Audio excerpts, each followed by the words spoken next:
Check. Welcome back to the Young OG Perspective, where we give you a new perspective. A fresh perspective. A Young OG Perspective, baby. Yup. You know what it is. It's the fresh kid with the beard and no fear. And today we came to push positivity, change the narrative, Facts. but most importantly, move the culture. Ooh. My name's Alonzo Ashley Oliver if you're looking for me, but I promise you, you can find me at Sunday's Best in Salt Lake City, Utah. Flagship location. Open about what? How long we been open now, Michael? 4 weeks. We've been only open 4 weeks. And we're on the rooftop and now, we on baby. the rooftop popping that cherry, sitting with our main man, Michael McHenry. And like I said, if I'm the CEO, this gentleman to my left, he is the CFO. Money bag. That's right. He goes by the name of Londo, a.k.a. So Taylor. A.k.a. Londo Esco. Bars, a.k.a. Watch your back, cuz. We ain't watching for you. We looking to the left, to the right, but never behind us because your ass was never in sight. But if we did look behind us, it'd be a nice view. Yes, from this absolutely. rooftop. Absolutely. Mm-hmm. 1,000%. Great view. 1,000%. Priceless views. Priceless real estate right here as far as what y'all have been able to do with Traeger, Urban Hill, Level Crossing. And now we have a flagship version of Sunday's Best. And me on the back of the airport opening too. Yes, sir. Yep. Man. We here, boys. Yeah, man. How you been? This is part 2. Long time coming, just like last time. Part 2. Last time we talked to you, it was about, building the community, uplifting the neighborhood. We're still doing it. Yes, exactly. We're still doing it. And we were heading into All-Star Weekend 2023, which was bananas, man. Crazy. I want to start right there, man. Yeah, let's talk about it. It was a movie. By the way, we brought brunch to the rooftop. Yep. So here we are. Long time coming. My first meeting on this space in the conceptual phase. Talk about it. Was in 2018. Wow. So everybody out there, those listening and watching it on the camera, like when you're very clear, as clear as you can be on your mission and vision, you're unwavering about it. Like you got to realize that time just hasn't caught up to your vision yet. And so if you get caught up in it's got to be today, it's got to be tomorrow. And the truth is you just got to be patient for the forever outcome. Got you. And so this was 7 years in the making before Sunday's Best was even a vision. For real. What these developers knew is that they wanted one of Salt Lake City's best. They knew that they wanted this to be local. It's in the main entrance and exit of our downtown. 70,000 commuters daily on each side, 5th and 6th South, coming in and out of our city, 6 minutes from the airport, right? 2 blocks from, what they believe is the heart. I feel like this is the new extension and the new beat to the already heart of Salt Lake. Yep. What we're doing here in the Post District. And so it's, I couldn't let us start without the fact of just like, this is a moment for any entrepreneur to know, like, it's possible. Yeah. It's possible. Because I can tell you that 7 years ago, when we were putting this project together, I never dreamed that we would be able to put a $6 million project together at this point. I think that was something that I didn't even feel like was in reach. Right. And now we're sitting here. Yeah. And we definitely earned it. We definitely earned it. And this one's definitely here for the city. Yeah. No doubt. Absolutely. Yeah. Absolutely. So how did you become so involved with all the activities from All-Star Weekend? Yeah. Dude, that's wild. I think that's another token for Salt Lake City. Boys, you've heard me say this and I'll say it again right here live. Like, I think what people believed of Utah is this old narrative, right? And I believe that people tap into you guys specifically for culture in this city. Absolutely. And so you specifically, I believe, have experienced this on both sides of the fold, even radically different than I have. But Utah's no longer like dairy farmers, Mormons, and racist cowboys. No. And we're here. I mean, dude, I had 6 beautiful gals visiting us here just a week ago, sitting actually right behind us, 6 gals in from Houston and from Atlanta. They were here for a work convention. Okay. And they said like, hey, like, where do we go? And I'm like, what do you mean, where do you go? She's like, where do we go out where we can be safe? I'm like, and I knew what these gals were saying to me. Beautiful. Yeah. Like Black American gals. I knew what they were leading to, but I wanted to kind of play with it a little bit, And she's like, where are we safe around here? I said, honey, is that like because you're beautiful? She goes, no, because I'm Black, because we're Black. I go, you are? I just fucked around.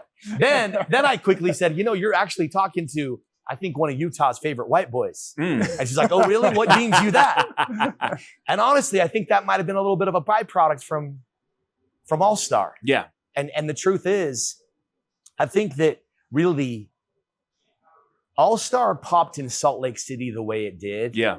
because of Jordan Clarkson. Okay. Because Jordan Clarkson set the seed. He set the groundwork. He got involved. He got connected. How many times did you see him out? A ton. How many times did he vibe with you when he was out? The whole time, yeah. How many times did people walk up to the table and get to vibe with him? And how many times did he walk up to your table just to catch a vibe? Yeah. And you're like, all the time. Most importantly, man, he was leaving. He tapped me. All right, bro, nice to meet you. Dap me up. And I'm like, he don't know me from... Bro, exactly. Anybody else. Yeah. Like the bit is, Jordan came in and single-handedly pushed the movement of our culture. He came in and said, damn, Utah's in this really beautiful intersection of culture and sports and entertainment and fashion, art, food, beverage. And he saw the opportunity of what we love about Utah is that it's captive, it's clean, it's smart, it's engaging, it's friendly, it's stylish, it's mountainous. It has all of these attributes of just being dope. Yeah. And so he really started the footwork. He got the attention.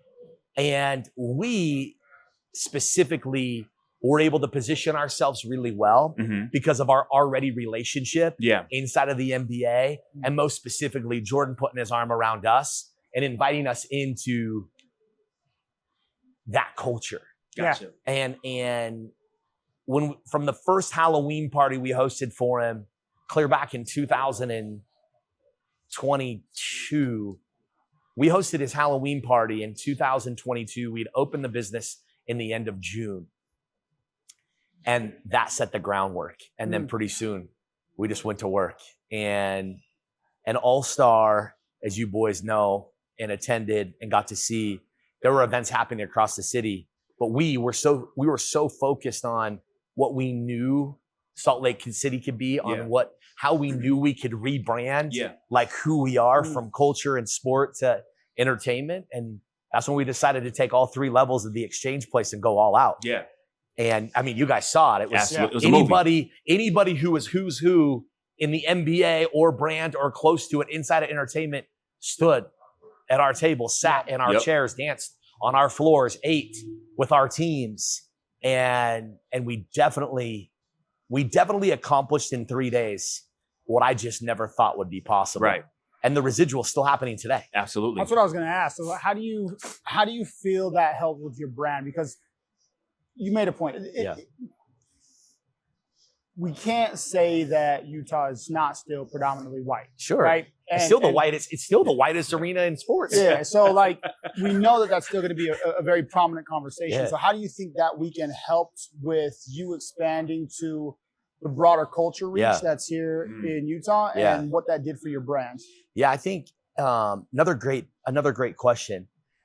Something I didn't think about in this connectivity too is that when Clutch Sports and Armani and Lululemon and the brands continue to go on, one thing that positioned us really well was the quality and relevance of my personal brand at the time. Yep. I was the only restaurateur that I'm aware of in Utah that was already verified. And so this is before you can buy it. Yeah, I remember that. Verification. And people still never believe my story, right, bro, about the fact that that application went in on a Thursday. And I think it was like a Monday or Tuesday, dude. I literally was at a breakfast spot with Christy and I looked down, dude, and my phone had the blue check mark on it. That's what's up. It was like a week later. And it's kind of wild how that all plays out, but it was immediately like brands start checking around and next thing you know, they see you on social, they see that you're verified. Back then it was like, it gave you access.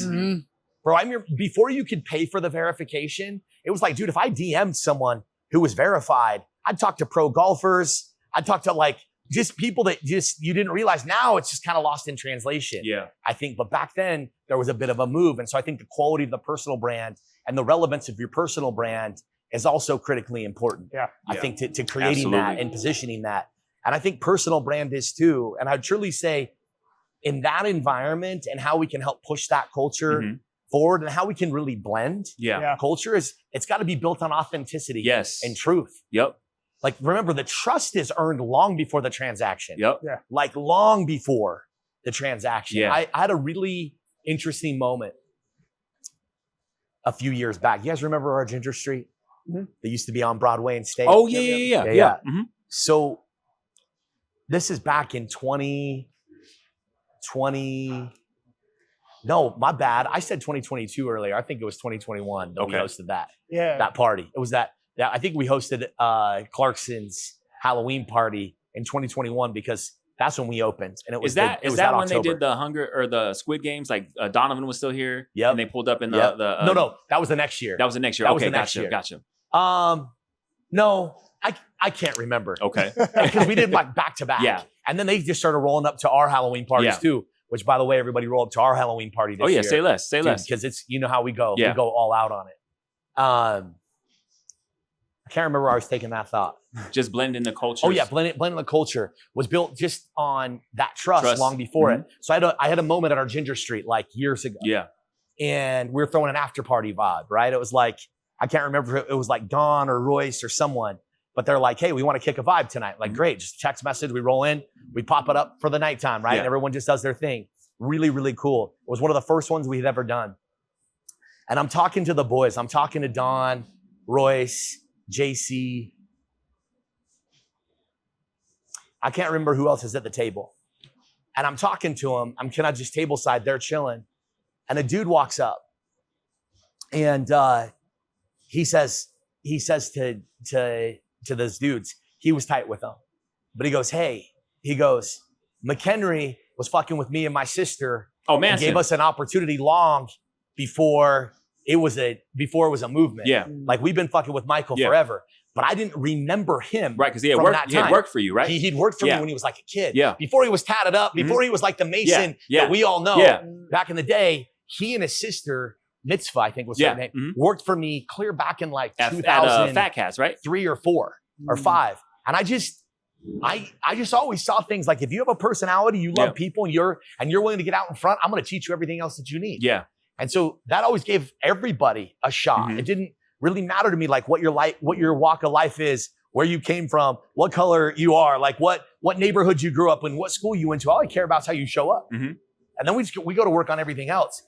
It's moments like that you don't realize 20 years later because that one conversation from Manson to them created a credibility immediately. It didn't seem like just like some successful Caucasian trying to like, tie onto the back of something else. Right.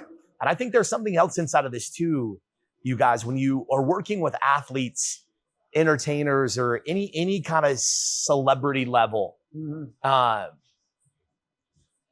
think there's something to be said about already being successful without the endorsement or the support. And I think I have found that specifically with athletes and others, they seem to like want to fuck with your brands more when they recognize that like you don't need them to be successful. Yeah. Does that make sense? No, it makes perfect sense. So I'm trying to come from this from like the business perspective and also just from like the real perspective, which I think is what you guys are all about. Yeah, absolutely. Yeah. So just bringing it raw. Yeah, absolutely. It's really about, to your point, how you show up for yourself and how you support others. You know what I mean? I want to go back real quick because you said something really interesting regarding bridging the gaps and bridging the communities. I think about, we are members of the Black Chamber. Sure. And I think about everything they've done in the community with Sydney as president and CEO, everything, God rest the dead, my auntie Nikki Walker was doing in the community. It was really about bridging these communities because Utah, Salt Lake City, Provo, Lehigh, wherever you are, we can't win until we all come together and show up for this city and show up for this state and scream it to the mountains like, hey, it's cool here. We have cool people here. We have some of the most beautiful men and women here. Yeah, most beautiful people. You know what I'm saying? Like this is probably one of the most fittest states that you can come to. You know what I'm saying? Well-managed states. You know what I mean? It's smart. It's resourceful. Yeah, exactly. So I wanted to go back there. Yeah. But I do have a question because by the way, we're also members of the Black Chamber too. That's right. Yeah. Okay. Yeah. And I wanna talk about the neighborhood, right? Because I remember what really attracted me to you. I mean, we've always, dibbled and dabbled because, winter school and our daughters were kind of, we had that connectivity. Are they like only like a year apart? What year is Elle? 14? Yeah, Zoe just started high school. Same. Ninth grade, right? Yeah, ninth grade. So I know they're within like a year of each other. Yeah. I mean, bro, we saw each other doing drop-offs. That's what I'm saying. Yeah. When they were 2 years old. Exactly, yes. And then they're dancing side by side. I mean, if anything, I just gave you like a what's up or fingers out the window driving by. I just remember. And I bought clothes from you Express way back. At the same time, like when Manson and his sister and worked that was with at us, the that was Cottonwood. like 2003. And that was the Cottonwood location. Yeah, that's right. And think about what that did for that neighborhood. Yeah. You know what I'm saying? Like that was the premier mall before people started fucking with Fashion Place. Yep. But I remember just like the outreach and the community help that you were sending with your initiative, feed the workers, feed the hospital. Our Healthy and Full initiative. Yes. I just remember that, and like you being so tied to the community and just wanting to help. Yep. You know what I mean? And then fast forward, we just had the fundraiser for Main Street. That's right. Yeah, talk about that a little bit. Relief. Well, here's really where this mission came from. Like, if it was up to like society, I should probably be contributing to the ongoing, I think, epidemic of recidivism within our communities, right? Like, neither of my parents graduated high school. Like, no one was home, like, telling me, like, go beat someone. Focused on, like, building me up to go. Like, my mom was doing what my mom was doing, and my dad was doing his best to raise my sister and I. Yeah. And Pops was looking healthy. I seen him here on Sunday. He's so healthy now. Yeah. And he has the biggest heart of probably anybody you'll ever meet. And now that he's taking such better care of himself, which is amazing, like God gave him another chance, and my pop's absolutely earning it. Mm-hmm. Like, I never spent a single day in my childhood not being loved. Mm-hmm. Like, that was a cheat code. Like, I always knew my dad loved me, and I always knew there'd be a roof over our head, and there always was, and there was always food on the table. Mm-hmm. Regardless of what time it showed up, there was always food on the table. If my dad did anything, like, he made sure that there was a roof over our head and that he loved us and showed us that proof. But everything else in life was up to us, right? To my sister, to me, and our survival. And the neighborhood showed up to me in really beautiful, aligning ways. Like, the universe just kind of like put me in certain scenarios, and I paid enough attention. I took advantage of that opportunity, and the neighborhood just kept working for me. And when we came up with the mission, like, for the neighborhood, by the neighborhood, it was birthed on how the neighborhood had always put their arms around me from like my childhood to now. And so I felt like a stewardship and a responsibility to like lean back in to reinvest. Like, it's personal for me. Yeah. It's personal for me when I walk on the sidewalk, when I drive down our lanes, when I pull in the neighborhood. Like a kid like me never dreamed to like pull out of a driveway in Holiday. Mm-hmm. Bro, I got like, a beautiful corner lot, 12 massive trees. Like, my house was built in 1966. Like, this thing is epic and beautiful. And I kind of just like, I sat back in that at times zone. I'm like, I will never take this for granted. Mm-hmm. I will never take our success and relevance for granted. Yeah. And so I have to remember that the very people who make this city what it is, the very people who have afforded me the opportunity to sit right here on this rooftop after 4 weeks and 7 years of dreaming and somehow figuring out a way to prove viability, prove concept, scale, and have the resources available to do it. Any chance I get to do it in a meaningful way, I'm going to invest in the community. That's like it. Well said. Yeah. How do you keep focused like that? Because obviously with success comes a lot of distraction. Yeah. How do you center yourself to remember to not take things for granted? Yeah. How do you take a step back to look at it and understand how much you worked to get that and it didn't come easy? Here's a couple of things. One, I never forget where I came from. Like, I never forget that everything tastes good when you don't come from a lot. Talk about it. When very little is there, everything seems like a lot. Mm-hmm. And if you roll with me, which you guys have, you experience my life, you experience my world. I'm the guy that every night when I get home for the day, when I get home from the gym, when I get home from the day, I wipe my boots off, I wipe my shoes off, I organize my things. I don't leave stuff on the ground. My vehicles are always clean. My boat looks like it's on the showroom, in and out of the water. We get back, anyone who's traveled with me, anyone who's stayed on the houseboat or traveled with me to lakes or for the day trip or for a week in Lake Powell, every time we go out on the lake in Lake Powell, we come back to the houseboat, we wipe it down, even if we're leaving in 15 minutes. It's just a process. It's a reminder. I put daily activities, habits, and rituals in place that hold me accountable. Disciplines. I like that. To not only like preserving, but to reminding. Yeah. Like, I keep my boats clean. I keep my cars clean. I keep my health clean. I keep my life clean. I keep my life organized as a daily reminder that I earned it. Yeah. And a daily reminder that was like, damn, for a kid who had a dream of owning his own boat, to seeing other families in the parking lot at a gas station as a kid going, I want that. Mm-hmm. Whether I paid $80,000 for a boat or $300,000 for a boat, I treat it the exact same way. Mm-hmm. And that's how it is for life. Yeah. Right? There's 5,700 restaurants in Utah. Believe that. Not all unique, but there's 5,700 of them. And I say to the teams often, like, it's 5,700 to 1 when someone walks through the door. Like, I remind myself of that, like, every time. Yep.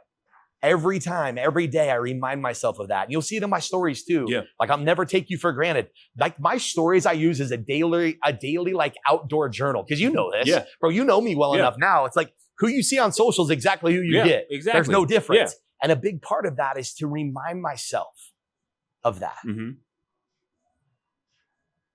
regardless of the success we've created. Yeah.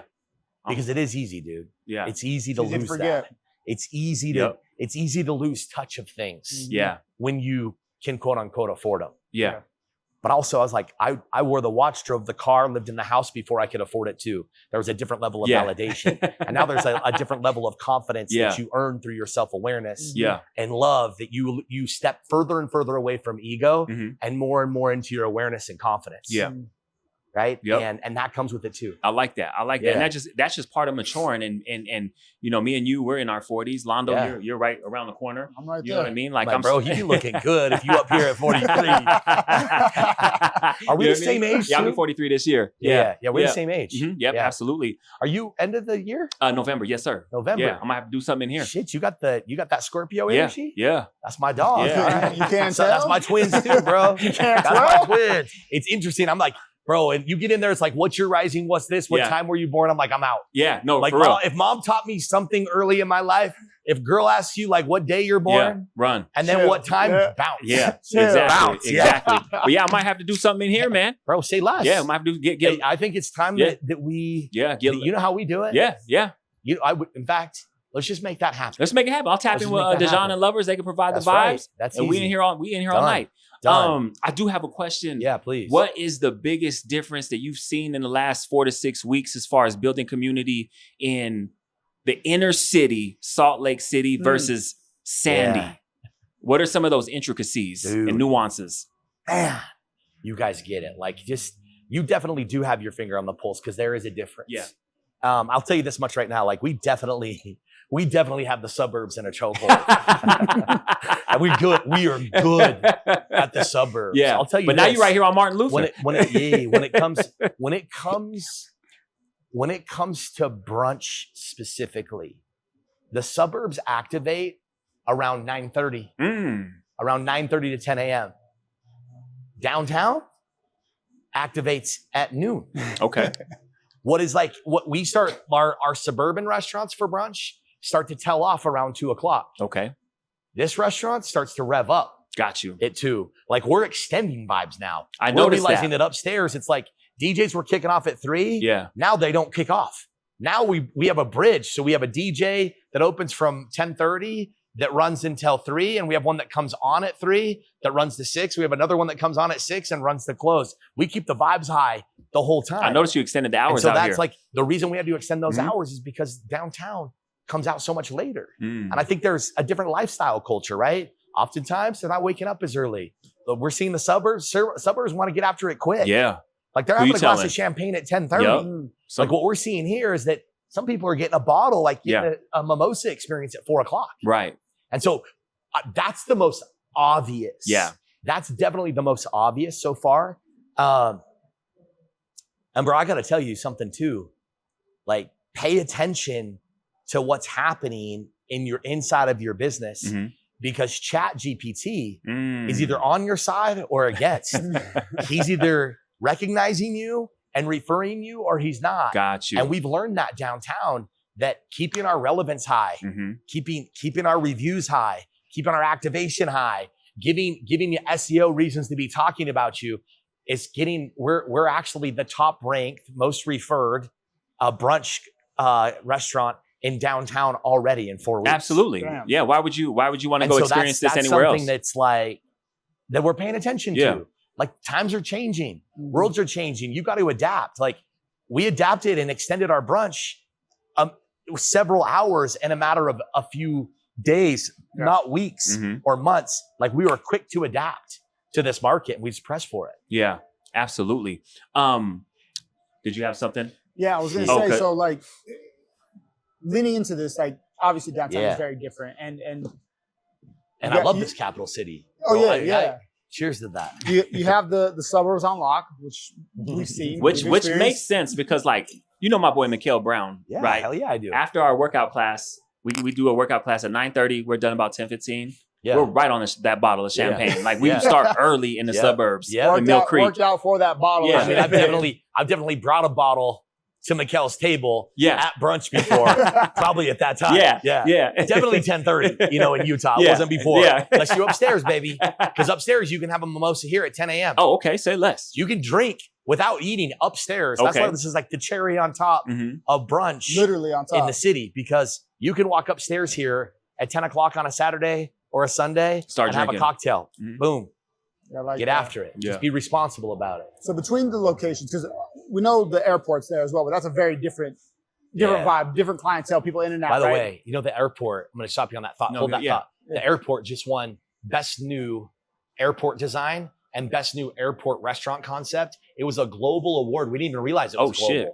It was given to us digitally, obviously, in Barcelona. Wow. Hundreds of restaurants or hundreds of airports globally contended with probably thousands of restaurants. It's my understanding that they had to be restaurants that were open in 2024. Got you. And the award was handed out a month ago. And we kept like seeing it happen and popping up. Then we kind of poured some juice on it, meaning we just paid attention to it and shared it and ultimately realized that we just won an international global award for Best New Restaurant Concept and Best New Restaurant Design. Wow. So anyone who's seen that, realize that they say that is the nicest restaurant they've ever seen in an airport. Wow. Wild. Congratulations. Serving our beignets, bro. And brunch me hard, brute. Yeah. Daily. Absolutely. And at the airport, you can drink at 8 a.m. 7 days a week. Yeah. He knows. Oh, yeah. 7 days a week. 7 days a week, baby. Now, my question was going to be between the Sandy location and this location. Yeah. What is your absolute favorite part about each location? That's a good question. Man, thank you for being so thoughtful.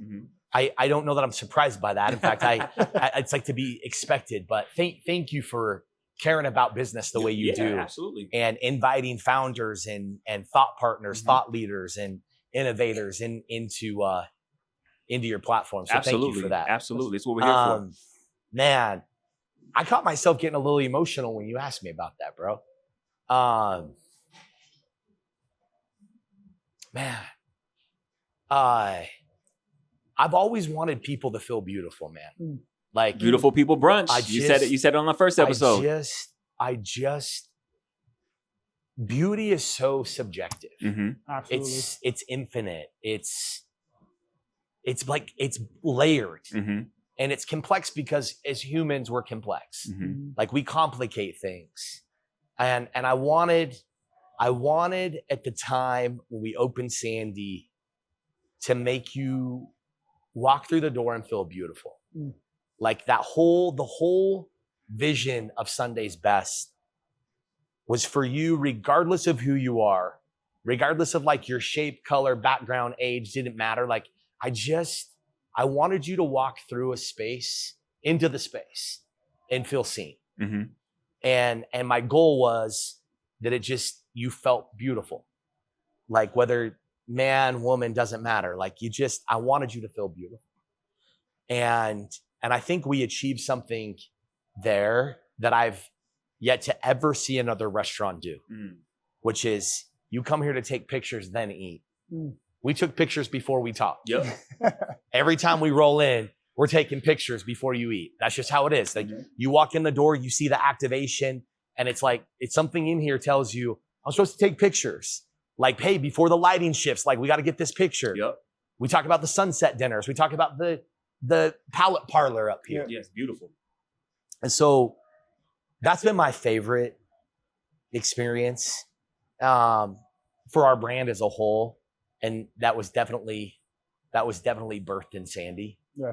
I'll tell you that my favorite part of this location so far is that we did it.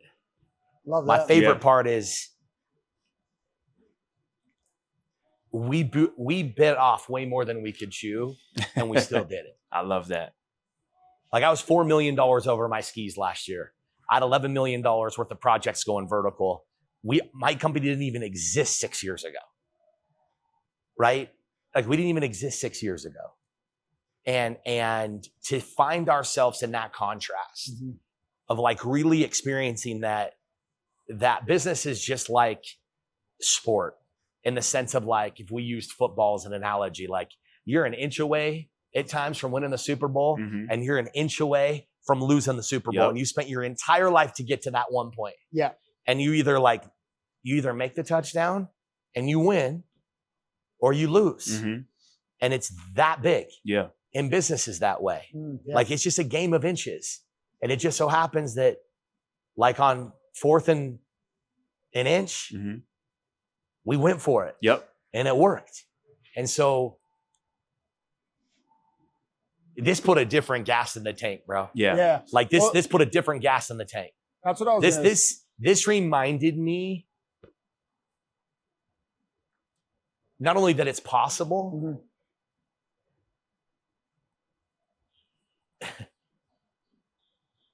but it reminded me we can do hard shit. Yeah. And we can do big shit. And especially if you're doing it for your city and not just for you. Yeah. Because this is way bigger than any one person. For sure.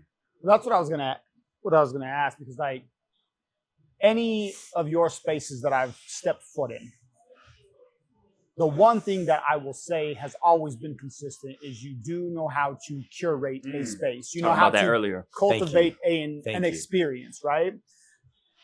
What's so difficult about the industry you're in is you're in restaurants. Margins are thin.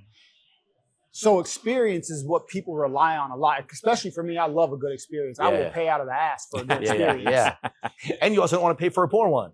Exactly. Yeah. Exactly. So the consistency that I've seen in your ability to curate a space has been prevalent on top of a restaurant where margins are thin. Yeah. I understand that they're thin.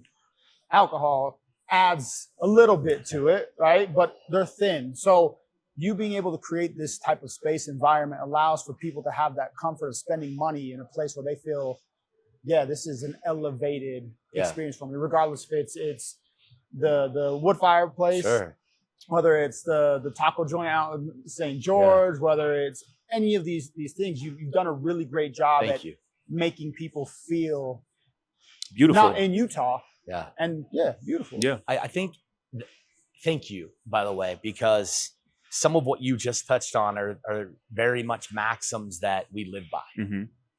And leaving people in places better than we found them is like at the top of our list. And realizing that experience creation and really creating the most memorable experiences through our hospitality and craft is the only reason why we exist. Yeah. It just so happens that people are willing to pay us a little bit more of a premium for it. Yeah. Because as you guys know, like my brands are premium priced. Yep. Right? Like if you go down to Picarica in St. George, you're going to pay $40 a pound for brisket. Right. And a lot of people might believe that's expensive or too expensive. I mean, it's consistent. If you go to Dallas or Houston, sell out every day. Yeah. And the truth is, like, we only have so much capacity. Yeah. And we know our value. And I think it's true of many businesses. Like the margins are what the margins are, slim or not, whatever you believe them to be. Right. I have friends that do $2-3 billion in construction, and they work on a margin less than 5%. Right? We do 20 million and we work on a margin north of 15. Top producing locations, north of 20. Seasonally, north of 25.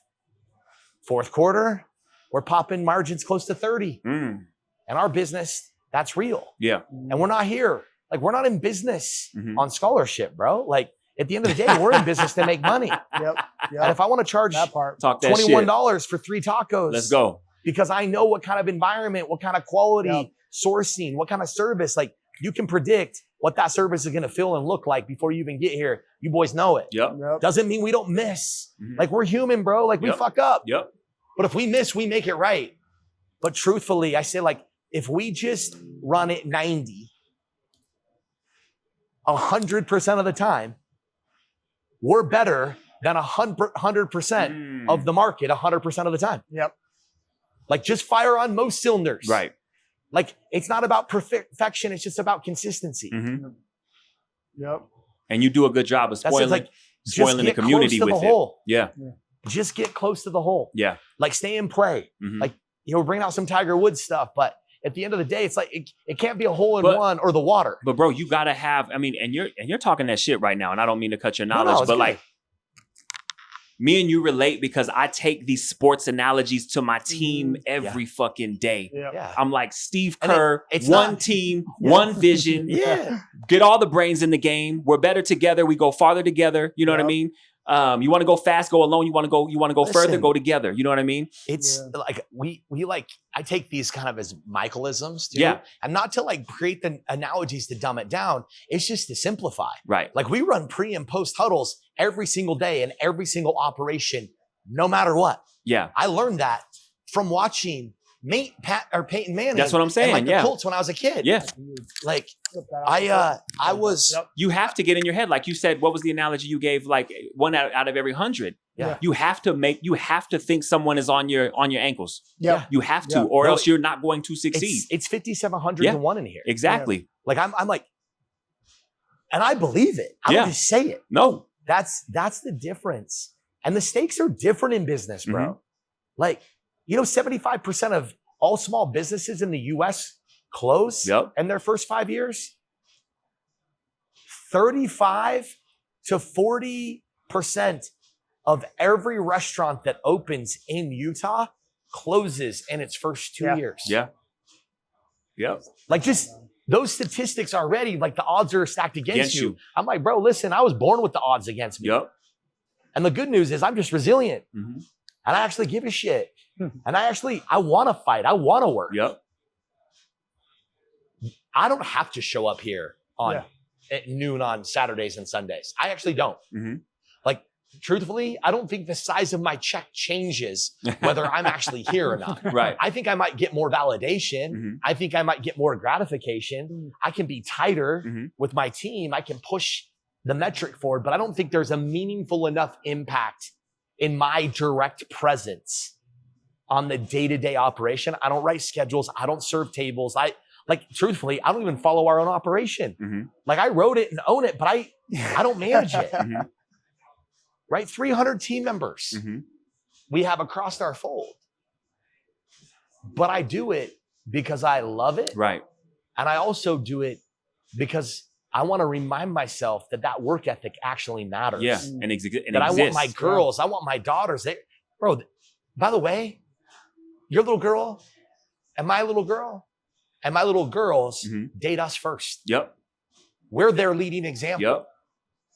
Like I want them to see me have a slow morning with mom. Yep. From time to time. I want them to see us adventuring. I want them to see us be thoughtful and make s'mores around the fire on a Tuesday night just because we choose to. Kiss your wife. Kiss my wife. You know what I mean? Her up, yeah, exactly. Pick her up, spin her around, grab her ass by her neck. Like you want to show the love and commitment and honor at every level.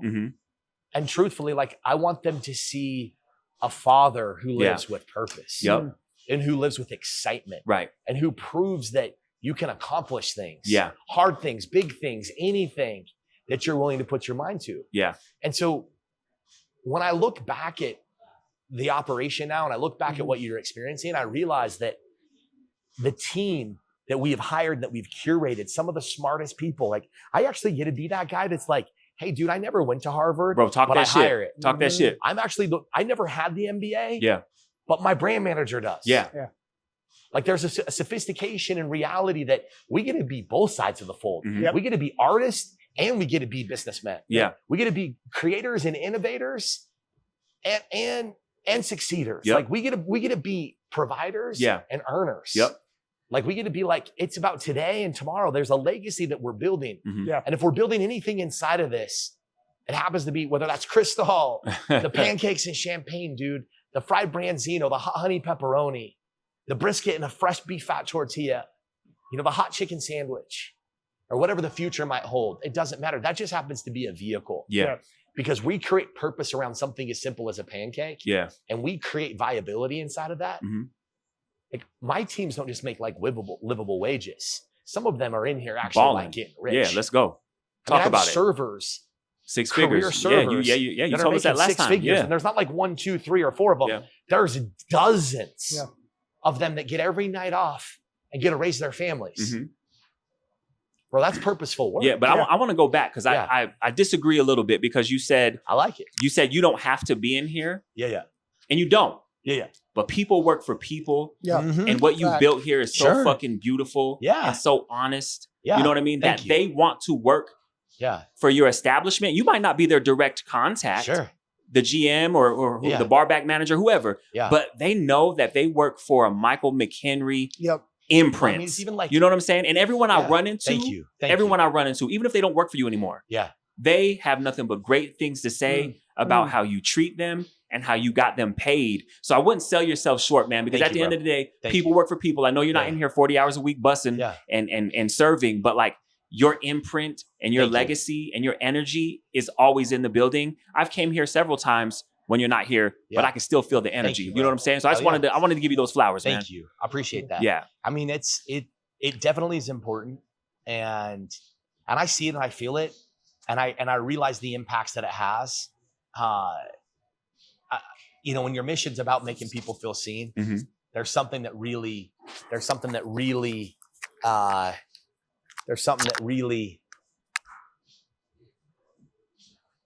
there's just a difference when an owner Yeah. sees you. Exactly. For sure. Absolutely. You create a vision. Yeah. You have a vision. The way you speak, the Yeah. way you enunciate, the way your tone, pitch, speed, all of that Yeah. is behind that messaging. Yeah. Yeah, it might be a couple hours a week, but that messaging comes from the top, Yeah. and the people that are levels below you are either going to support that vision and work just as hard, or they're not. And the fact that you're in here allows that opportunity for them to see it Yeah. themselves, which then gives them that energy to Yep. move forward. But you Well said said. Thank something you. about legacy. You said something about your daughters and legacy. And I want to ask, what does it feel like to give your daughters a life you didn't have? I'll start, man. I feel like I just see like all the opportunities Zoe has came for me and Melissa's hard work, and it almost feel like we talk about it like imposter syndrome. Like, man, yeah. I'm not supposed to be here. She's not supposed to experience this. But then at the end of the day, I know that she sees the hard work that we have put in over the last 14 years. And she appreciates everything that we do for her. You know what I mean? Yeah. Which is really giving her a different set of tools to work with, work ethic being number one. She just made varsity cheerleading at Jordan. Love that. She's up so she's up at 4:40 doing her makeup. She's to school by 6. It's given her a different set of responsibilities. It's given her a different set of discipline. Yeah. You know what I mean? We've been talking about daily disciplines and things like that. And I like, she walks around that school like she owns it. And I'm like, I just sit back and I'm like, wow, because because you do that. I never had that confidence at such an early age. So sometimes I feel bad, but I know that's just the devil trying to pull me back. And I'm truly, when I get present and I get regrounded, I understand that I'm blessed and like, she's going to be okay and she's going to live a beautiful life. Yeah. Man, well said. Second so much of that. Like retweet. React, whatever. Interesting, because these are conversations I have with the men and fathers in my life pretty regularly right now. And I would say that my collective of my close friends are highly successful. And just because you're highly successful doesn't mean that you are highly present. Yeah. Or that you're participating. Yep. And I think that there is a radical difference between being a great provider and being a great father. Yeah. And they're somewhat like synonymous. Like, I truly think you can't have one without the other, because a great father is a great provider. Yeah. But you can definitely be a great provider without being a great father. Yeah. Absolutely. And I spent a big part of Elle's life being that. It was like, you live in the neighborhoods you want, you go to the schools you want to, you drive the cars you want, you wear the clothes you want, you go to the places you want. but truthfully, like dad's never home. Right. I remember you talking about that last time. Yeah. And God gave me a really beautiful, unexpected gift when those twins showed up. And, you know, a lot of you guys know, but my twins aren't with Christy. Right. My twins were outside of the marriage. And these moms work so beautifully together. And that is unique. Like co-parenting is unique. And society tells us that divorce, separation, co-parenting is supposed to be dark and hard and complicated. And truthfully, like it is naturally hard. There's a disruption in that. It's like kids going back and forth and parents in new relationships and co-parenting and bonus moms and bonus dads. And those things get complicated. But setting good boundaries and being present in that is important. And when those twins showed up, I was mad at God for like a week. And I'm like, what the fuck? Like one, bro, you ever like told your wife on a walk that you're about to have twins with someone else? I just want you to think about that for a minute. Like, just know what that conversation's like. Regardless of whatever the circumstances were pre-existing or not. Exactly. Like, I still had to go on a walk with my wife and explain to her that I'm about to have twins with someone else who's also been in our lives for almost 20 years. Shit. Right? So there's a radical honesty that you must step into to be a great father. Yep. And there's a radical honesty we as men have to see first and foremost. We have to learn to trust that person that we see in the mirror. Yep. Yeah. Sometimes and this is all a part of this question. And all of a sudden I recognized that God was like, this is actually your calling. And I don't want you to speed over this. I don't want you to lose touch of what the bigger mission is here for you. To not only be like the king of your castle and of your world and who you provide, but also like you're actually here to be that father, to be that example, to be that patriarch. And I think that even God knew I had to be force-fed. God even knew that I needed to be force-fed the opportunity to go back and actually live this again. And I believe do it in a better way. Yeah. And the father that I have become in the last 4 to 5 years is someone I'm actually really proud of now. And when I look at how capable our 14-year-olds are, and it doesn't surprise me that these girls were in parallel for so long in their lives, because Elle like makes varsity drill. Yeah. She was only 1 or 2 freshmen to make the team. There's like 34 girls on, and she's like, gets disappointed if she gets sat out of like 2 dances.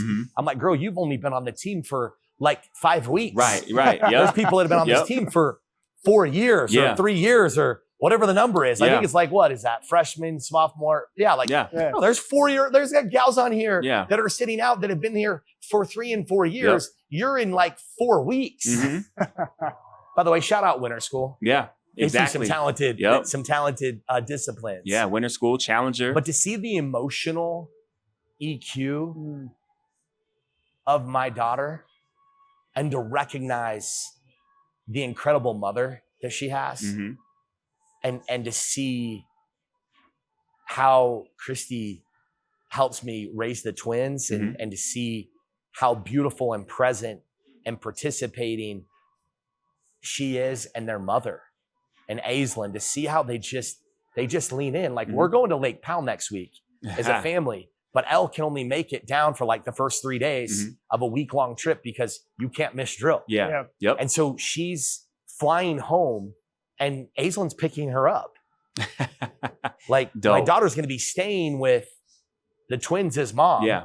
Second mom. While Christy and I are in Lake Powell. Yeah. Like, things can happen. And you can overcome then even some of the most adverse realities when you're incredibly honest and authentic about it. And so I think seeing this, there is when you ask like what kind of life and choices they get differently. I think if my success and failure has proved anything is it's drawn a greater awareness to me and that my kids get to experience the most authentic version of their father. And I believe inside of that means that we get to live our most authentic lives together. There you go. Because that's demanded in our house. Yeah. It's demanded that we're real, that we're truthful. Like, dude, my daughter was 13 at the time. She got her first kiss at the football game. She called me within 5 minutes. My 13-year-old. Like, I dated 13 and 14-year-old girls that hid me from their parents until we were 20. Yeah.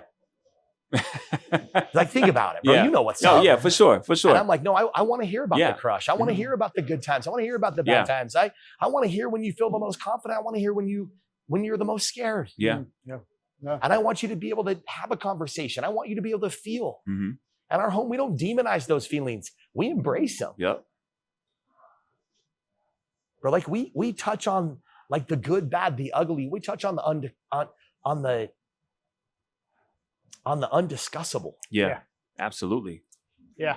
Bro, like my kids know that dad's first job was selling cigarettes. Like my kids know that I got kicked out of 8th grade for starting a tagging crew. Like my kids know when the $1 million transfer happens. Like my daughter said to me at the Jazz game, bro, 2 or 3 years ago. Here I am, like section 2, row 2. Those tickets actually don't come available very often. Right. Pretty unique circumstances. Shout out Kyle Nelson for getting me the in to that. And we're sitting at the game one day and she goes, Daddy, when are we going to get front row? But it was a moment. Yeah. It was a moment like, I'm like, hey, you cut that shit out. Like right now, like I didn't even have a chance to go to the nosebleeds as a kid. Yeah. Bro, I wanted the opportunity, like 90s Bulls, bro. Yeah. Yep. Like Stockton to Malone. Come on. Yep. Like 97. Yep. Could you imagine row 2 in 97?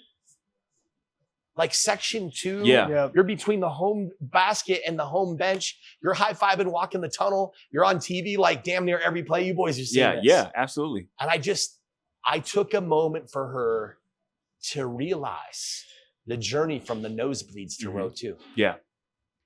And I took the opportunity to like educate the fact that these choices are earned daily. Yep. And the sacrifices, like her growing up at times thinking that I'm in California, when in reality, I had never left town. I just would leave before she wakes up and come home after she's asleep. And I would remind her of the sacrifices that she actually had to pay to sit on row 2. You see that? That was just like different kind of experience. Talk about it. And my friend Sean, who can be like controversial at times, right? Like he can be controversial at times. Pretty far right leaning dude, pretty outspoken about shit.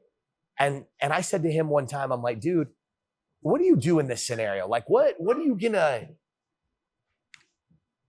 like, what's the line on like giving your kids everything?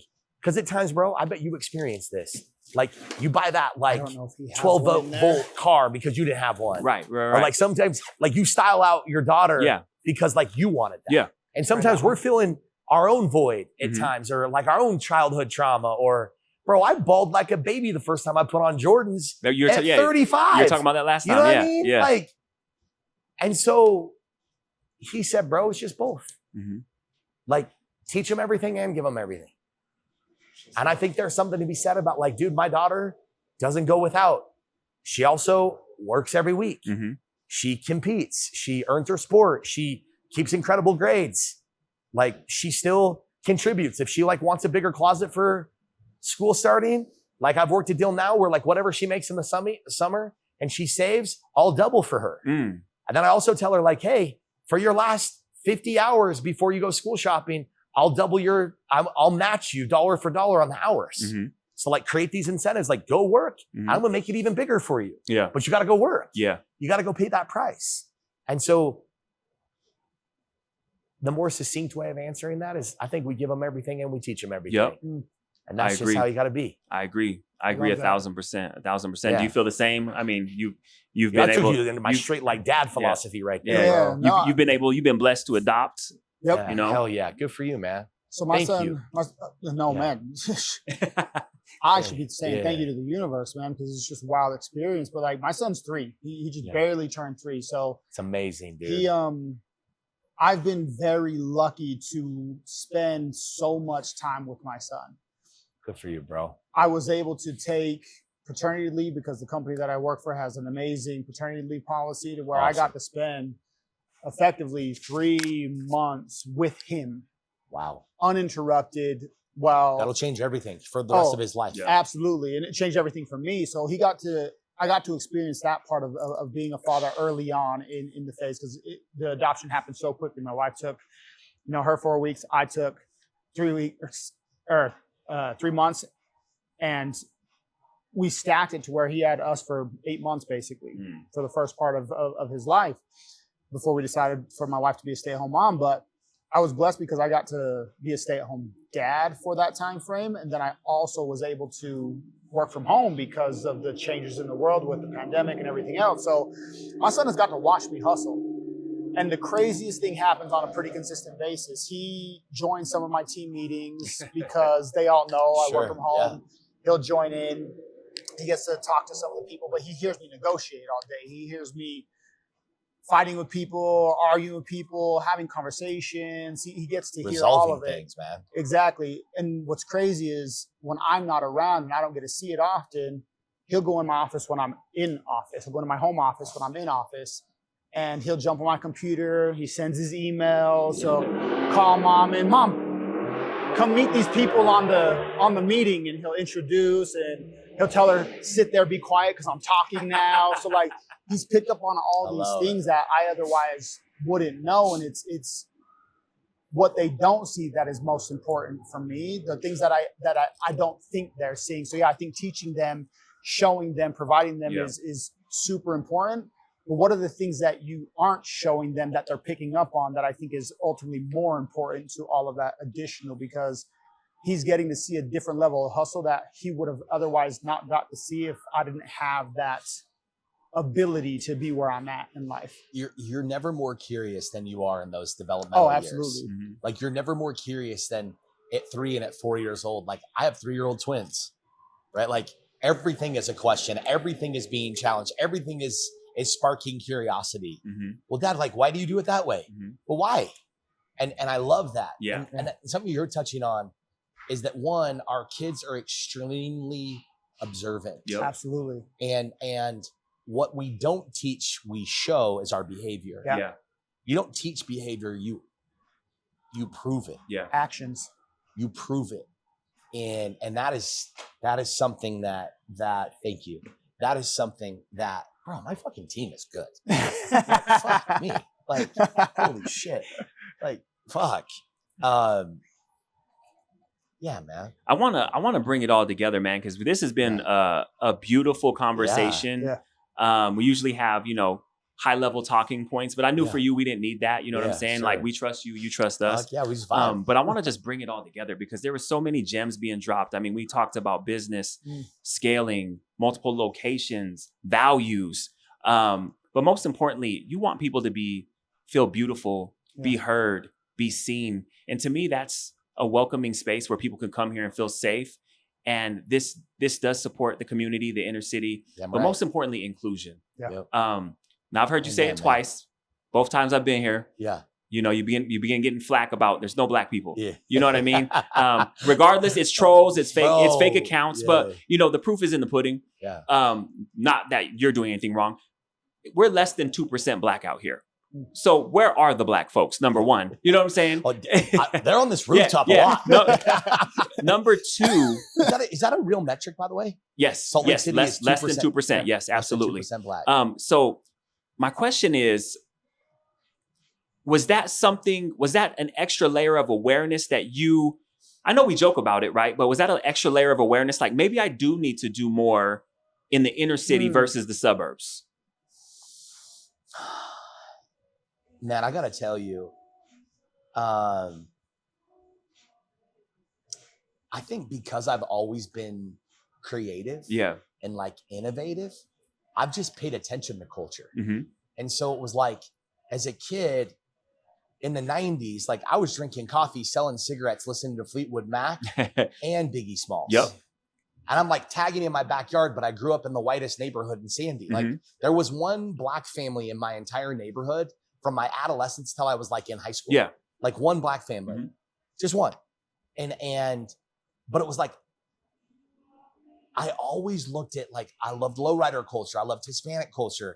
Bro, there was a big part of like, dude, I loved the Hispanic gang culture as a kid. Like, I still have a lot of respect for it. That was 90s. Bro, you were just involved in it. I was like, I actually wanted to get jumped into a Mexican gang. Bro, like, but that's where we come from. I grew up between like this. Same, bro. Like that was a real thing. That's crazy. People don't even know about. Bro, I was like, I was literally in between that. Yeah. And they're like, who's this dude that like tags and sells cigarettes and is cool, but like isn't either one? Yeah. And it was like, I always had this thing, dude, where I could kick it with gangsters and athletes and jocks and creators. And like, bro, my wife was a cheer captain and lead drama in her high school. Like, bro, that person's not like the same. And so I think I've just been this unique hybrid. Yeah.